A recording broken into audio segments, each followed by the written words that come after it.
New York City apartment tour, a 500 square foot Brooklyn home that maximizes every inch.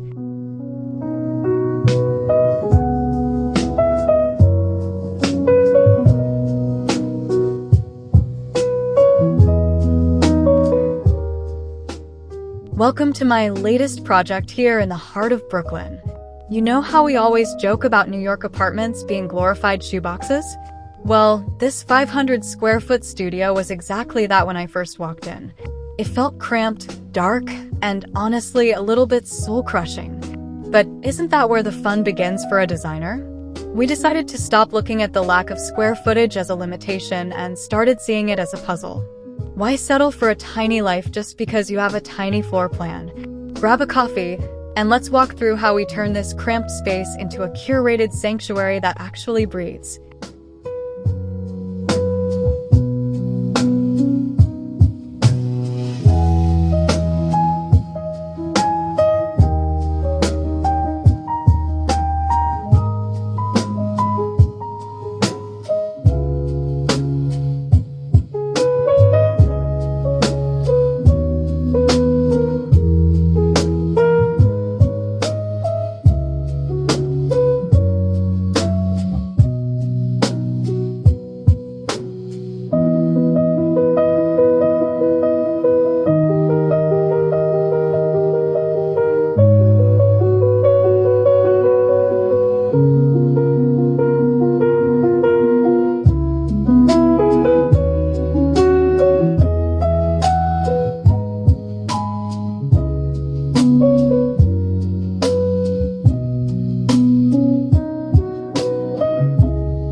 First impressions are everything, even when your entryway is just a 3-foot slice of wall next to the front door.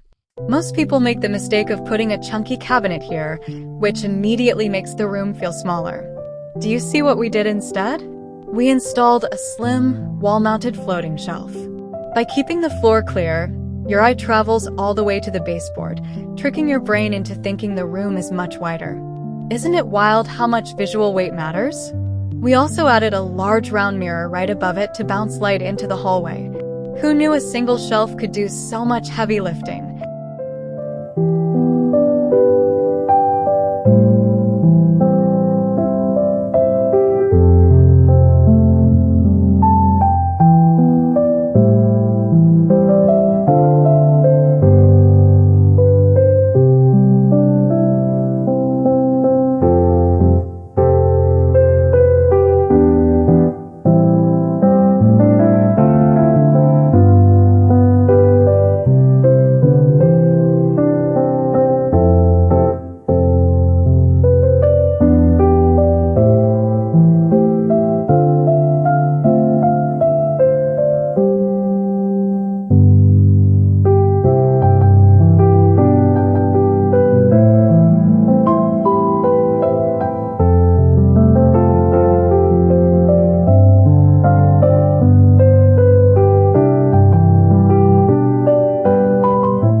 Let's talk about this kitchen, which, let's be real, is more of a kitchenette. In a space this small, every single inch of counter space is prime real estate. Why waste it on a knife block or a spice rack? We went vertical by installing magnetic strips and high-mounted rails for pots and pans. It keeps the essentials within arm's reach, but off the surfaces. Have you ever noticed how much calmer a kitchen feels when the counters are completely clear? It changes the whole energy of your morning routine. We also swapped out the standard cabinet pulls for sleek, oversized handles to give the small space a custom, high-end feel.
One of the biggest hurdles in a 500 square foot home is figuring out where the living room ends and the bedroom begins. But please, I beg you, don't use a heavy room divider. It just chops the space into two even tinier, darker boxes. Instead, we used a large, textured jute rug to anchor the seating area. The rug acts as a visual boundary, telling your brain, this is the lounge. No walls required. Can you feel the difference in the flow? We also used a low-profile sofa to keep the sightlines open from the front door all the way to the back window.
Have you ever noticed how some rooms feel cluttered even when they're clean?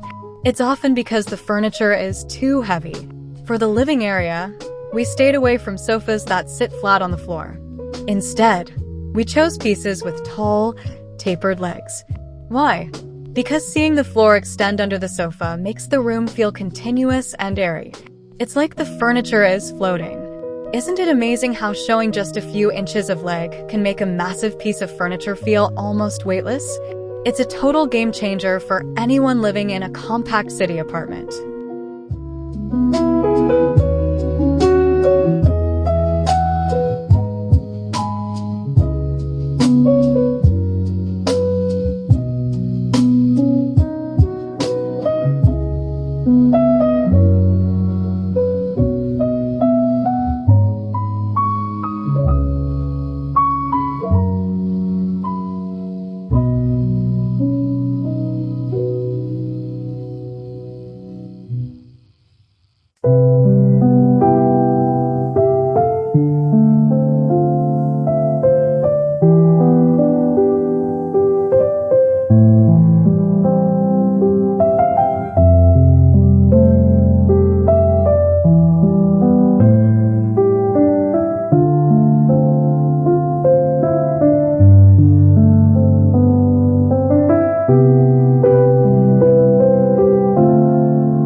If you've heard it once, you've heard it 1,000 times.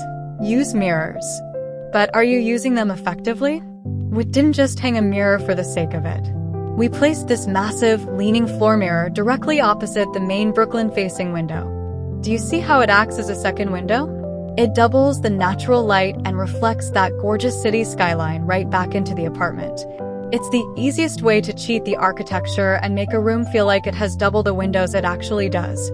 Plus, it adds a touch of effortless Brooklyn cool, don't you think?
The bedroom area had to work overtime.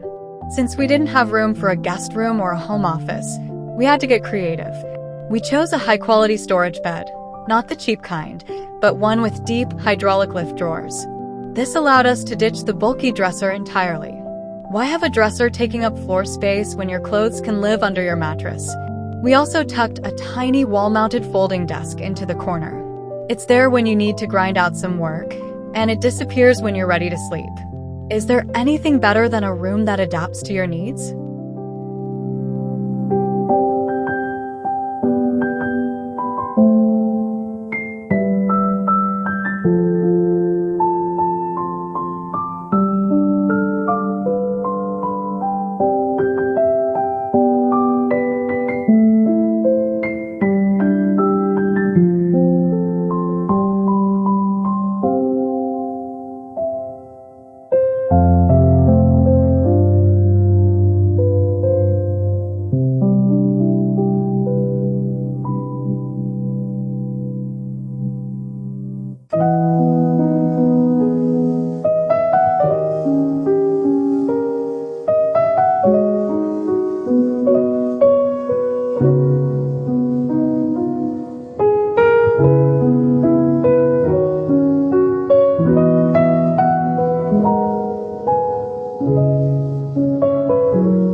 Everyone tells you to paint small apartments white, but I actually think that's a bit of a trap.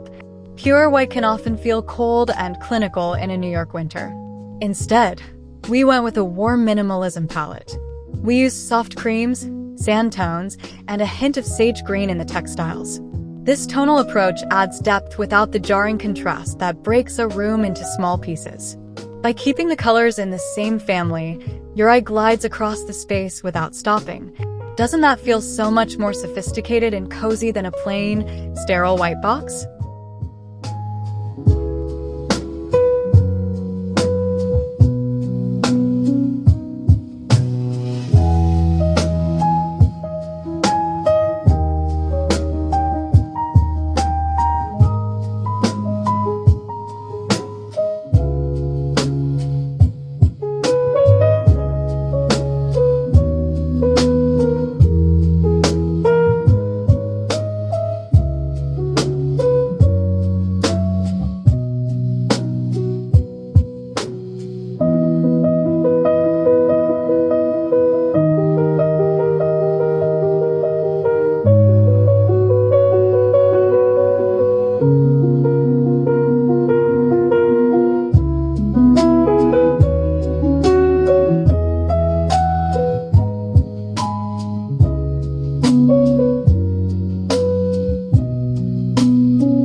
If you're still using that big light on the ceiling, we need to have a serious talk. Overhead lighting is the enemy of a small space because it creates flat, harsh shadows that make corners look smaller. In this apartment, we layered the light. We have floor lamps for height, table lamps for warmth, and even some LED strips tucked behind the TV for a soft glow. By illuminating the room from different levels, you create shadows in all the right places, giving the studio a sense of depth and mystery. Doesn't it feel like a high-end lounge now?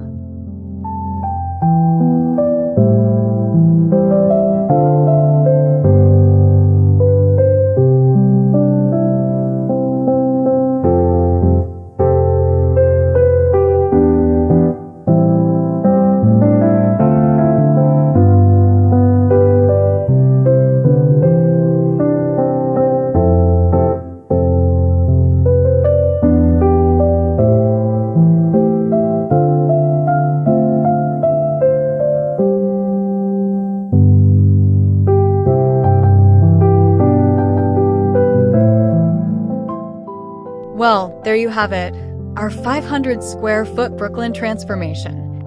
I hope this tour proved that you don't need a mansion to have a home that feels grand and intentional. It's all about making choices that prioritize flow, light, and multifunctionality.